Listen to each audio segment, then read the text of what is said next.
कुनै पनि नागरिकले आधारभूत शिक्षा र स्वास्थ्यको अधिकारबाट वञ्चित हुनु हुँदैन भन्ने आम सामाजिक मान्यता नै हो। विश्वका लगभग सबै देशले शिक्षा र स्वास्थ्यमा जनताको अधिकार सुनिश्चित गरेका हुन्छन्। नेपालमा पनि संविधानमै शिक्षा र स्वास्थ्य जनताको मौलिक अधिकारका रूपमा उल्लेखित छ। तर व्यवहारमा धेरै नागरिक शिक्षा र स्वास्थ्य सुविधा पाउनबाट वञ्चित हुँदै आएका छन्। नागरिकले आर्थिक अभावका कारण अपेक्षित शिक्षा हासिल गर्न नसकेको अवस्था छ भने आर्थिक अभावकै कारणले स्वास्थ्य सेवाबाट पनि वञ्चित भएर अकालमै ज्यान गुमाउनु पर्ने अवस्था पनि विद्यमान छ। नमस्कार, यो न्यूज एट टुडे, म हेमराज भट्ट। प्रत्येक नेपालीलाई स्वास्थ्यमा सहज पहुँच नेपालमा रहेका प्रत्येक दलको अवधारणामा सामेल छ नै, तर पनि आम मानिसको स्वास्थ्यमा सहज पहुँचका लागि कुनै पनि दलले व्यवस्था गर्न सकेका छैनन्। पटक पटक सरकारमा गएका दलहरूले पनि आफ्नै अवधारणा अनुसार काम गर्न सकेका छैनन्। सार्वजनिक स्वास्थ्य संस्थानहरू प्रभावकारी हुन नसक्दा आम नागरिकले निजी स्वास्थ्य संस्थानमा सेवा लिन बाध्य छन्। कतिपय ठाउँमा त सरकारी अस्पतालका चिकित्सकले पनि सरकारी अस्पतालमा समय दिनुभन्दा निजीमा बढी समय दिएको आरोप समेत लाग्ने गरेको छ। सरकारी अस्पतालमा आएका बिरामीलाई पनि निजीमा बोलाएर चर्को शुल्क सुन्ने गरेको आरोप लाग्ने गरेको छ। गरिब तथा निमुखा वर्गहरूका लागि डाक्टर अर्थात् स्वास्थ्य कर्मी भन्ने बित्तिकै भगवानकै दर्जामा राख्ने गरिन्छ।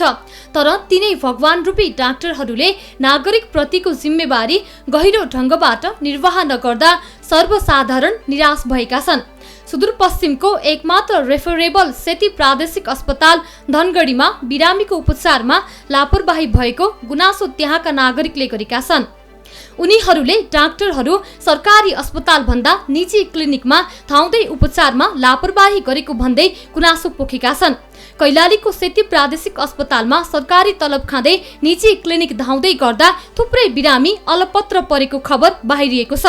तिनै सरकारी डाक्टरबाट उपचार लिन आउने मध्यम वर्गीय तथा निमुखा वर्गले ससानो सरकारी काम कारबाही गर्दा तिरेको करबाट तिनै डाक्टरले तलब खाने गर्दछन्। जनताकै करबाट सरकारी तलब खाने अनि तिनै जनताको स्वास्थ्यप्रति उत्तरदायी नहुने यो अत्यन्तै गलत प्रवृत्ति हो, जसको भुमरीमा आम गरिब जनताहरू पिरोली रहेका छन्।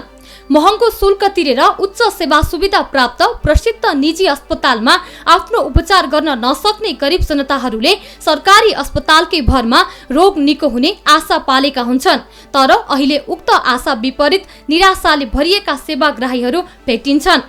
रोग निको हुने आशा बोकेर सरकारी अस्पताल धाउने बिरामीहरू घण्टौसम्म डाक्टरको पर्खाइमा बस्नुपर्ने अवस्था सृजना भएको छ। गरिबीको रेखामुनि जीवन गुजारी रहेका भुइँ मान्छेका आँखामा सरकारी अस्पताल प्रतिको विश्वास यसरी गुम्दा भारतका ठूला ठूला अस्पतालमा महँगो शुल्क तिर्दै उपचार गर्नुपर्ने बाध्यता उनीहरूमा छ।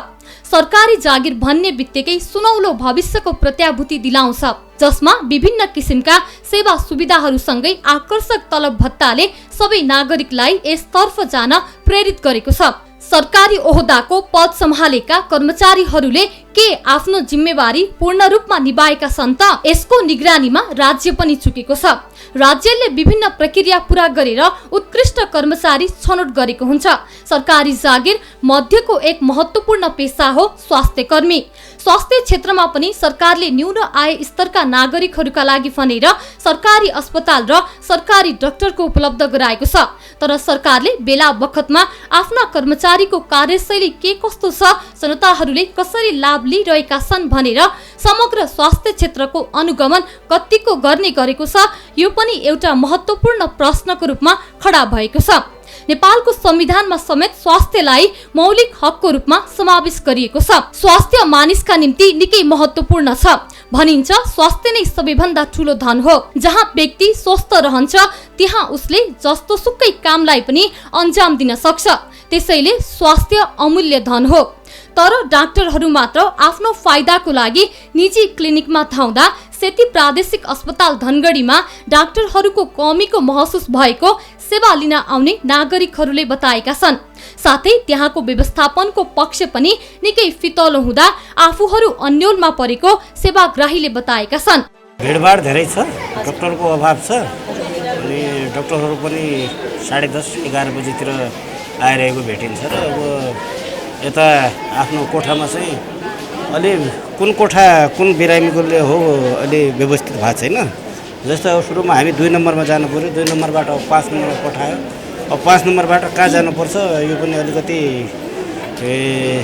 यो के अरे कोर्डिनेसनको एकदमै अभाव देखिरहेछ र डाक्टरहरूको पनि दरबन्दी अनुसार छैनन्। डाक्टरको अभाव, दरबन्दीको अभाव र बिरामीहरू कुन बिरामीले कुन कोठामा सम्पर्क राख्ने। अब एकातिर लाइनमा पुरा लागिसकेपछि फेरि अर्को ठाउँ जाने, त्यहाँ पनि लाइन लाग्नुपर्ने, फेरि यो रिपोर्टहरूको लागि अलग जानुपर्ने गर्दाखेरि चाहिँ अलिकति एकदमै व्यवस्थित भएको छैन। यसको व्यवस्थित गर्नु आवश्यक छ। 2 चोटि ब्लड लग्यो अनि फेरि लिन गए 6:30 बजेतिर। अहिले छैन, आधा घन्टापछि आउनु भने फेरि 7 बजी गए। के अरे ब्लड जमिहाल्यो, अझ फेरि दिनु भन्यो। अझ अहिले 10 बजीतिर फेरि लगेर 15 मिनट जति। डाक्टरहरूको लापरवाहीले हो भने धेरै कुर्नु परेको छ। धेरै कुर्नु परेको छ पर्न त। अब खै लापरवाही नै छ। सेती प्रादेशिक अस्पतालमा समयमा डाक्टर नभेटिँदा सहज र सुविधामूलक सेवा प्रवाहमा कमी आएको सेवाग्राहीहरूले गुनासो गरेका छन्। समयमा त छैन, डाक्टर कोही आउँदैनन् र अहिले भर्खरै यो हाम्रो अल्ट्रासाउन्डमा नि अहिले डाक्टर ढिलो आउनु भएको थियो। एकदमै अब लामो समय हामी त्यहाँ पुगेँ होइन, ढिलो भयो त्यहाँ पनि। र प्लस लापरवाही अब अस्पतालमा सिधै सुन्दा लापरवाही धेरै छ। जहाँसम्म जान्छ सरसफाइ प्लस तपाईँको अनि अब एउटै बेडमा 3-4जना बिरामी राखिने। विशेष जहाँ धेरै भनेको चाहिँ प्रसुति जहाँ बच्चा बन्ने ठाउँ हो, त्यहाँ चाहिँ अलिक भवन सानो भयो। त्यहाँ अब एकै ठाउँमा चाहिँ अब 2-3जनालाई राख्ने। अनि गर्मी यस्तो गर्मी, प्रचण्ड गर्मीमा पङ्खा व्यवस्था पनि कम होइन, बिरामीले झन् असुविधा नै छ धेरै। यता कुर्नु पर्दा कतिको समस्या भइरहेको छ? कुर्नु पर्दा धेरै। म यहाँ यो 4 नम्बर उसमा आएको, त्यहाँ पनि त्यो उसमा मात्रै टोकन नम्बरको लागु छ। अरूमा चाहिँ एकदम टोकन नम्बर लागु छैन। धेरै लगभग 1-2 घन्टासम्म बस्नुपर्ने हुन्छ। गर्मीको मौसम भएको हुँदा अस्पतालको पर्यावरण स्वच्छ राख्न अस्पतालले थप प्रभावकारी रूपमा काम गर्नुपर्ने पनि सेवाग्राहीहरूले सुझाव दिएका छन्। अब यहाँको जो मेयरलाई सरसफाइ प्लस अनि यो व्यवस्थापन जो भित्र वार्डहरू बस्ने बिरामीहरूलाई त्यो चाहिँ सुविधा एकदम छ। अब उहाँहरूले म के भन्न चाहन्छु भने समयमा आएर एकदम यो अहिले यो गर्मीको मौसममा झन् विशेष ध्यान दिनु पऱ्यो। अनि किनभने यहाँ बिरामीहरू धेरै प्रतिदिन लाखौँमा आइरहेका हुन्छन्, तर यहाँ चाहिँ सुविधा राम्रो छैन, त्यसले हेरिदिनु पऱ्यो। यता सेती प्रादेशिक अस्पतालका प्रवक्ता दिलीप कुमार श्रेष्ठले भने अस्पतालको स्रोत साधनले भ्याएसम्म सर्वसुलभ सेवा प्रवाह गरेको बताएका छन्। सेवाग्राहीको चाहना अनुरूप गुणस्तरीय सर्वसुलभ सुखद मूल्यमा सेवा दिन निरन्तर प्रयास गरिरहेको उनले बताए। दरबन्दी अनुसार डाक्टर नभएको समेत श्रेष्ठले स्वीकारेका छन् भने आगामी दिनमा सेवाग्राहीको गुनासो शून्य बनाउनुका साथै आवश्यक अनुसारको डाक्टर लगायत अन्य कर्मचारीको पदपूर्ति गर्ने प्रतिबद्धता समेत जनाएका छन्। सेती प्रादेशिक अस्पताल यो प्रदेशभरिकै एउटा विशिष्टीकृत सेवा दिइराखेको अवस्थामा प्रत्येक सेवाग्राहीको चाहिँ अपेक्षा चाहिँ बढी भएको हुनसक्छ। हाम्रो स्रोत साधनले भ्याएभन्दा उहाँहरूको बढी अपेक्षा हुनसक्छ। तापनि हामीले आफ्नो स्रोत साधनले भ्याएअनुसार, जनशक्तिले भ्याएअनुरूप हामीले सेवा दिइरहेको अवस्था छ। अब त्यसमा सबैको गुनासोलाई चाहिँ हामीले सम्बोधन गर्न कहिलेकाहीँ अप्ठ्यारो परेको होला। तापनि आगामी दिनहरूमा हामी अझै सचेत छौँ। अझै हामी सेवाग्राहीको चाहना अनुरूप हामी सेवा दिन हामी प्रतिबद्ध छौँ। अनि उहाँहरूलाई केही अप्ठ्यारो परेकोमा हामीहरू क्षमा प्राप्ति छौँ। अब हामीहरू सब लागिराखेकै छौँ। चिकित्सकहरूलाई प्रोत्साहन गर्नका लागि चिकित्सक सङ्घ र association of private health institution Nepal अफिसनले निजी अस्पतालमा काम गर्ने मेडिकल अफिसरको न्यूनतम तलब 42,000 तोकेको सङ्घका अध्यक्ष डाक्टर लोचन कार्कीले जानकारी दिए। यसरी सहुलियत प्रदान गरिरहँदा पनि दोहोरो फाइदा लिने दाउमा छन् चिकित्सकहरू। यसरी डाक्टरहरू सरकारी कार्यालय छोडेर निजी क्लिनिकमा धाउँदा न त समयमा सरकारी स्वास्थ्य कार्यालयमा नै पुग्छन् न त प्रभावकारी सेवा नै प्रवाह गर्न सक्छन्। कुनै मानिस शारीरिक रूपमा अस्वस्थ भएकोमा उसको दैनिकी पनि नराम्ररी प्रभावित हुने भएकाले स्वास्थ्यलाई पहिलो प्राथमिकतामा राख्नुपर्ने डाक्टरहरूले सुझाव दिने गरेका छन्। तर नेपालको अवस्था हेर्ने हो भने स्वास्थ्य क्षेत्रमा चरम लापरवाही पाइन्छ। स्वास्थ्य जस्तो गम्भीर विषयमा कतिपय डाक्टरहरू सचेत नहुँदा हल्का बिरामी भएका मानिसले पनि ज्यान गुमाएका घटनाहरू सामाजिक सञ्जालमा बेला बेलामा आउने गरेका छन्। के स्वास्थ्य मन्त्रालयले आफ्ना मातहतका सरकारी स्वास्थ्य कार्यालयहरूले कसरी सेवा प्रवाह गरिरहेका छन् र त्यहाँका स्वास्थ्य कार्यालयका सेवाप्रति नागरिकहरू सन्तुष्टि छन्, यस विषयमा मन्त्रालय कतिको गम्भीर छ, यो प्रश्न आम जनताहरूका तर्फबाट मन्त्रालयलाई छ। यसरी सरकारको महत्त्वपूर्ण अङ्गमा बसिरहँदा नागरिकका गुनासो सम्बोधन गर्न समेत जरुरी छ। स्वास्थ्य क्षेत्रमा अझै उल्लेखनीय विकास गर्न आवश्यक छ।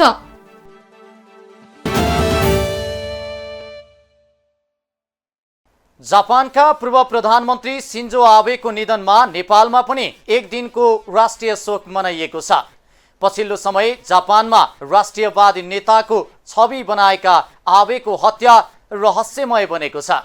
उनको हत्या चुनाव प्रचार प्रसारका क्रममा हुनुले घटना थप रहस्यमय बनेको छ। दोस्रो विश्वयुद्धदेखि आफ्नै सैन्य संरचना बनाउन वञ्चित गरिएको जापानको आफ्नै सैन्य संरचना हुनुपर्ने पक्षमा वकालत गरिरहेका जापानलाई आणविक परीक्षणको रोक हटाउनु पर्ने पक्षमा लागेका र जनतामा लोकप्रिय बन्दै गएका आबेको हत्याले विश्व सशङ्कित भएको छ। जापानी जनतामाझ निकै लोकप्रिय रहेका नेता सिन्जो आबे यो संसारबाट सदाका लागि बिदा भएका छन्। जापानमा सबैभन्दा लामो समय प्रधानमन्त्री बनेका आबे आम नागरिकका बीचमा निकै लोकप्रिय नेता थिए। दुःखमा जनतालाई नजिकबाट साथ दिने नेताको छवि बनाएका आबेले आफ्नो कार्यकाल बाँकी रहँदै राजीनामा दिएका थिए। आफ्नो अस्वस्थताका कारण पर्याप्त काम गर्न नसकेको भन्दै उनले आफ्नो जिम्मेवारी प्रति इमानदार हुँदै राजीनामा दिएका थिए। राजनीतिमा प्रत्यक्ष भूमिका नदेखिने निर्णय गरेका लिबरल डेमोक्रेटिक पार्टीका नेता आबेले आफ्नो पार्टीलाई विजय गराउन चुनावी सभालाई सम्बोधन गरिरहेका बेला जिन्दगीबाटै बिदा लिनु परेको हो। आगामी आइतबार हुने माथिल्लो सदनको निर्वाचनका लागि देशको पश्चिमी क्षेत्रमा पर्ने नारा सहरमा चुनावी सभालाई सम्बोधन गरिरहेका बेला अज्ञात व्यक्तिको गोली प्रहारबाट उनको निधन भएको हो। सन् 1954 मा जन्मिएका आबेको 67 वर्षको उमेरमा निधन भएको छ। उनले सेइकेई विद्यालयबाट सन् 1977 मा स्नातक गरेका थिए। त्यसपछि उनले सन् 1979 मा जापानकै नेतृत्वदायी स्टिल उद्योग कोबे स्टिलमा काम गरेका थिए। राजनीतिमा भने उनी सन् 1982 मा तत्कालीन विदेशी मन्त्रीको सहयोगी भएर प्रवेश गरेका थिए। उनी सन् 1993 देखि निरन्तर 9 पटक सांसद बनेका थिए। उनले पार्टीमा सामाजिक मामिला विभागको निर्देशक र महासचिवको जिम्मेवारी निर्वाह गरेका थिए भने सरकारी भूमिकामा मन्त्री परिषदको उपप्रमुख सचिव र प्रमुख सचिव भएर काम गरेका थिए। मन्त्री परिषद भने 2005 मा उनले पहिलो पटक सहभागी हुने मौका पाएका थिए। उनी पहिलो पटक सन् 2006 मा प्रधानमन्त्रीमा निर्वाचित भएका थिए। त्यतिबेला उनी जापानकै सबैभन्दा कम उमेरका प्रधानमन्त्री बनेका थिए। अस्वस्थताको कारण त्यो कार्यकाल उनको 2007 सम्म मात्रै रह्यो। आन्द्राको समस्या देखिएपछि उनले प्रधानमन्त्री पदबाटै राजीनामा दिएका थिए। त्यसपछि निको भएर फेरि राजनीतिमा फर्किएका आबे आफ्नो पार्टीलाई अत्याधिक मतका साथ विजय गराएपछि सन् 2012 देखि 2020 सम्म निरन्तर जापानको प्रधानमन्त्री बने। उनको पछिल्लो पटकको कार्यकाल पनि बाँकी रहेका बेला अस्वस्थताकै कारण सन् 2020 को अगस्त 24 मा प्रधानमन्त्री पद स्वेच्छाले त्यागेका थिए। आबेले आफ्ना विश्वासका पात्र तथा निकटतम सहयोगी यसुहिदे सुगालाई आफ्नो उत्तराधिकारी बनाएका थिए। आफ्नो मौलिक आर्थिक रणनीति र कट्टर राष्ट्रवादी नीतिका कारण उनको छुट्टै पहिचान बनेको थियो। उनको राष्ट्रवादी धारका कारणले उनी चीन र दक्षिण कोरियासँग सुमधुर सम्बन्ध कायम गर्न सफल भएनन्। राजनीतिक विरासत बोकेको परिवारका सदस्य भए जनताका बीचमा लोकप्रिय रहेकाले उनलाई जनताका राजकुमारको उपमा पनि दिइएको थियो। उनका बुवा सिन्तारो आबे जापानको विदेश मन्त्री बनेका थिए भने हजुरबुवा नोबुसुके किसी प्रधानमन्त्री रहेका थिए। को हुन् सिन्जो आबे? टोकियोको एउटा बलियो राजनैतिक परिवारमा जन्मिएका सिन्जो आबेको जन्म सन् 1954 सेप्टेम्बर 21 मा टोकियोमा भएको थियो। आबे जापानका एक प्रभावशाली परिवारसँग सम्बन्धित रहेका छन्। उनको परिवार मूल रूपमा यामागुची प्रिफेक्चरको हो। उनका हजुरबुवा भिस्काउन्ट योसी इम्पेरियल जापानी सेनाका जनरल थिए। आबेकी आमा योको किसी जापानका पूर्व प्रधानमन्त्री नोबुसेकी किसीका छोरा हुन्। नोबुसेकु सन् 1997 देखि 1960 सम्म जापानका प्रधानमन्त्री थिए। आबेले ओसाकामा आफ्नो स्कुलिङ पूरा गरे। उनले त्यहाँको साइन युनिभर्सिटीबाट राजनीति शास्त्रमा स्नातक गरे। स्नातकपछि आबे थप अध्ययनका लागि अमेरिका गएका थिए। उनले आफ्नो बाँकी पढाइ युनिभर्सिटी अफ साउदर्नी क्यालिफोर्निया अमेरिकाबाट पूरा गरे। अमेरिकाबाट फर्केपछि आबेले अप्रिल 1979 मा कोबे स्टिल प्लान्टमा काम गर्न थाले। 2 वर्षपछि सन् 1982 मा जागिर छोडेर उनी राजनीतिमा प्रवेश गरे। राजनीतिज्ञ हुनु अघि नै उनले सरकारसँग सम्बन्धित धेरै पदमा जिम्मेवारी सम्हालिसकेका थिए। आबेका बुवाको सन् 1993 मा मृत्यु भयो भने त्यसपछि आबेले चुनाव लडे। उनी चुनाव जितेर यामागुचीबाट सांसदमा निर्वाचित भएका थिए। सन् 2006 मा लिबरल डेमोक्रेटिक पार्टीबाट आबे प्रधानमन्त्रीमा निर्वाचित भए। त्यतिबेला उनको उमेर 52 वर्षकै रहेको थियो। उनी सन् 2007 सम्म देशको प्रधानमन्त्री थिए। यस क्रममा उनको नाममा 2 वटा कीर्तिमान दर्ता पनि भएको थियो। आबे युद्धपछि देशको सबैभन्दा कान्छो प्रधानमन्त्री मात्र नभएर दोस्रो विश्वयुद्धपछि जन्मेका पहिलो प्रधानमन्त्री पनि बनेका थिए। त्यसपछि उनी 2012 डिसेम्बर 26 देखि 2020 डिसेम्बर 16 सम्ममा दोस्रो पटक प्रधानमन्त्री भए। उनी सबैभन्दा लामो समय यो पद सम्हाल्ने जापानी प्रधानमन्त्री हुन्। यसैबीच उनी बिरामी भए। अस्वस्थता बढ्दै गएपछि उनले प्रधानमन्त्री पदबाट राजीनामा दिएका हुन्। तर त्यतिन्जेल उनी लिबरल डेमोक्रेटिक पार्टीको अध्यक्ष नै रहेका थिए।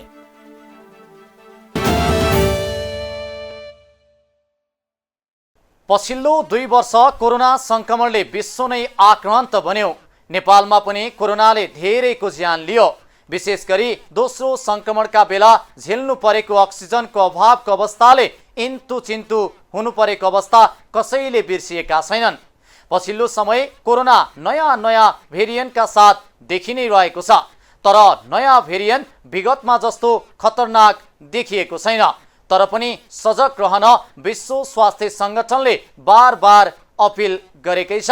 अहिलेसम्म कोरोनाले 63 लाख भन्दा बढीको ज्यान लिएको छ। कुनै समय यस्तो पनि थियो जुन बेला मानिसहरू कोरोनाको नाम सुन्ने बित्तिकै झस्किन्थे। एक मानिस अर्को मानिसको नजिक आउनबाट डराएर भाग्थे। चीनको वुहान शहरबाट फैलिएको कोरोना भाइरसको महामारीका कारण केही समय विश्व नै स्तब्ध बन्यो। यही महामारीका कारण विश्वमा दैनिक हजारौं जनाले अकालमै ज्यान गुमाए। आर्थिक रूपमा सम्पन्न भएका विश्वका कयौं मुलुकको आर्थिक अवस्था यही कोरोनाकै कारण तहस नहस भयो। केही समय कम हुने र त्यसपछि विभिन्न रूपहरू परिवर्तन हुँदै कोरोना भाइरसको संक्रमणले लामो समय मानव जीवनलाई झस्काइरह्यो। तर सुरुको तुलनामा पछिल्लो समय कोरोना महामारीमा केही कमी आएको छ। विश्व स्वास्थ्य संगठन WHO का अनुसार कोरोना महामारी सुरु भएदेखि हालसम्म विश्वभर 55 करोड भन्दा बढी मानिसहरूमा कोरोना भाइरसको संक्रमण पुष्टि भएको छ। हालसम्म 55 करोड 2,18,992 जनामा कोरोना पुष्टि भएको छ भने ती मध्ये 63,43,783 जनाको मृत्यु भएको छ। पछिल्ला दिनहरूमा मात्रै 10,19,147 नयाँ संक्रमित थपिएका हुन् भने 1519 जनाको ज्यान गएको छ। कोरोनाका कारण विश्वमा सबैभन्दा बढी युरोप र अमेरिकालाई प्रभावित बनाएको छ। WHO का अनुसार युरोपमा 230 मिलियन र अमेरिकामा 164 मिलियनमा कोरोनाका केसहरू देखिएका छन्। जोन हपकिन्स विश्वविद्यालयका अनुसार अमेरिकामा मात्रै बिहीबारसम्ममा 1.02 मिलियन बढीको मृत्यु भएको जनाइएको छ। अमेरिकामा कुल 59 करोड 39,02,893 खोपको डोज प्रदान गरिएको थियो। कोरोना महामारीपछि फैलिएको कोरोना नयाँ 2 ओमिक्रोन र भेरिएन्टहरू अमेरिका र युरोपमा बढ्दो क्रममा देखिएको छ। यसैगरी पछिल्लो समय स्पेनमा पनि कोरोनाको महामारी बढ्दो क्रममा रहेको छ। त्यहाँको स्वास्थ्य मन्त्रालयको तथ्याङ्क अनुसार 60 वर्षभन्दा माथिका मानिसहरूमा कोरोनाको 14 दिनको घटना दर प्रति 1,996.25 केसहरूमा पछि बढेर प्रति 1 लाखमा 1135.30 ले बढेको छ। अस्पताल भर्ना दर पनि बढिरहेको छ।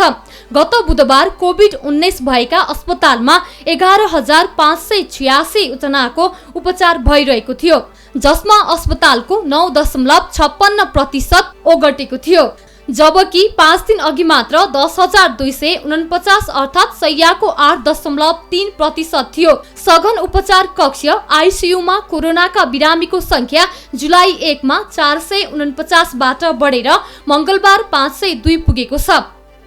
स्पेनको स्वास्थ्य प्रणाली जुनको अन्त्यदेखि दबावमा छ।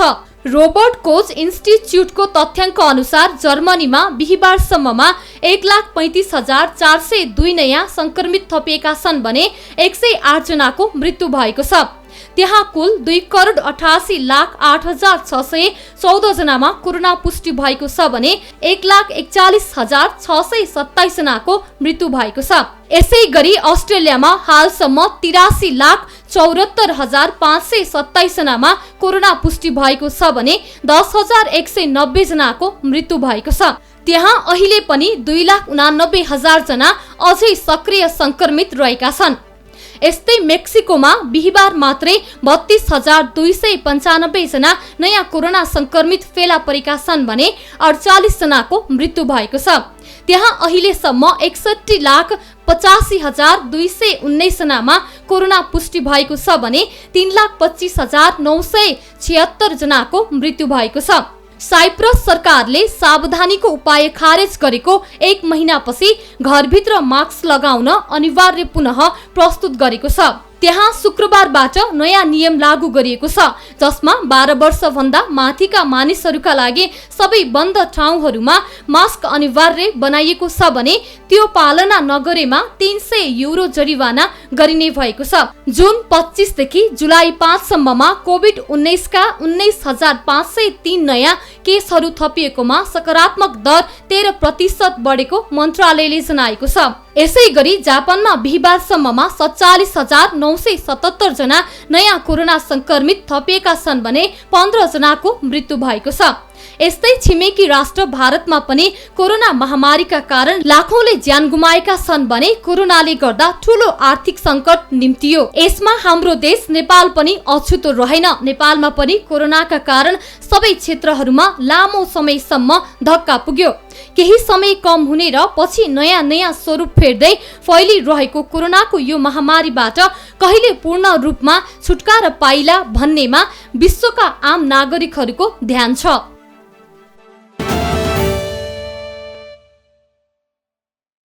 अब संघीय निर्वाचन नजिकैसँगै दलहरू अनेकौं बाचा गर्दै मतदाताको मन जित्ने प्रयास गर्ने नै छन्। दलका बाचा विगतमा सही साबित भएका छैनन्। यस्तोमा दलका बाचाहरू विश्वास गर्न सक्ने वातावरण पनि छैन। विशेष गरेर स्वास्थ्य र शिक्षामा आम जनताको पहुँचबारे दलहरू स्पष्ट हुन् भन्ने चाहना आम मतदाताको छ।